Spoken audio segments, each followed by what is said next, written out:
Hi అండి, అందరికీ నమస్తే. ఎలా ఉన్నారు? బాగున్నారండి? ఇప్పుడు నేను మసాలా వడ చేస్తున్నాను. చూడండి, శనగపేడలు 3 గంటలు నానబెట్టుకోవాలండి. ఈ కప్తో ఒక కప్పు వేసాను, 3 గంటలు నానబెట్టుకున్నాను. ఇప్పుడు మిక్సీలో కొట్టుకోవాలి. ఈ మిక్సీలో వేసేసుకోవాలండి. అట్లే 2 చెక్కలు 2 లవంగాలు ఎన్ని మిక్సీలో కొట్టేసుకోవాలండి. ఇప్పుడు చూడండి, మరి అంత మెత్తగా కొట్టుకోకూడదు, మీడియం సైజు కొట్టుకోవాలి. ఇట్లా కొంచెం రవ్వగా ఉన్నట్టు కొట్టుకోవాలండి. కొత్తిమీర, పుదీనా, అల్లము, తెల్లగడ్డ సన్నగా కట్ చేసి పెట్టుకున్నాను అండి, ఇవి కూడా వేసేసుకోవాలి. పచ్చిమిర్చి, ఎర్రగడ్డలు అండ్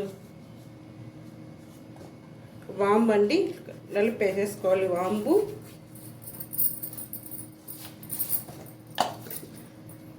సాల్ట్ అండి, సగం స్పూన్ సాల్ట్ వేసేస్తాను. ఇన్ని మిక్స్ చేసేసుకోవాలి. వడ వేసేసుకోవాలి. మిక్స్ చేసేసుకొని చూడండి, ఆయిల్ వేడి అయిపోయింది. చూడండి, ఇట్లా అనుకొని వేసేసుకోవాలి. వేసేసుకోవాలండి. ఇట్లా అండి, బ్రౌన్ వచ్చే వరకు ఫ్రై చేసేసుకోవాలి. అయిపోయినాయండి వడలు. అట్లా అందరూ లైక్ చేయండి. ఎవరైనా కొత్తగా చూసే వాళ్ళకి సబ్స్క్రైబ్ చేసుకోండి. అందరూ చూస్తారని లైక్ చేయడం లేదు. చూడండి, వచ్చేసాయి వడలు.